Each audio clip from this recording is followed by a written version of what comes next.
ಶಿಲ್ಪದ ಘನವೇದಿಕೆಯಲ್ಲಿ ಉಪಸ್ಥಿತಿರುವ ನನ್ನ ಎಲ್ಲ ಗಣ್ಯ ವ್ಯಕ್ತಿಗಳಿಗೆ ಹಾಗೂ ಇಲ್ಲಿ ಹಸಿರಾದ ಎಲ್ಲ ನನ್ನ ಬಂಧುಗಳಿಗೆ ನನ್ನ ನಮಸ್ಕಾರಗಳು. ಹಾಗೂ ವಿಶೇಷವಾಗಿ ಈ ಕಾರ್ಯಕ್ರಮ ರೂಪಿಸಿದ ಇಷ್ಟು ಜನರನ್ನು ಸೇರಿಸಲು ಕಾರಣಕರ್ತರಾದ ನನ್ನ ಕೃಷ್ಣದೇವರ ಪ್ರಜಾ ಸಂಘದ ಅಧ್ಯಕ್ಷರಿಗೂ ಹಾಗೂ ನಮ್ಮ ಪದಾಧಿಕಾರಿಗಳಿಗೂ ನನ್ನ ಕೋಟಿ ನಮಸ್ಕಾರಗಳು.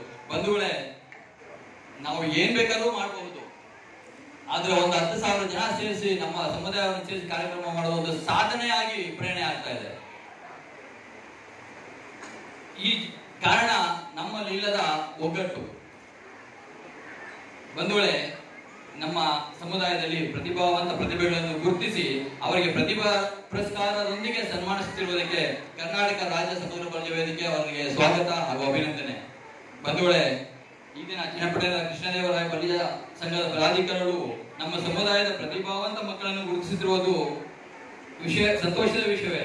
ಆದರೆ ಅವರ ವಿದ್ಯಾಭ್ಯಾಸದ ನಂತರ ಅವರ ಜೀವನ ರೂಪಿಸುವ ವಿಧಾನ ಬೇಕಲ್ಲವೇ?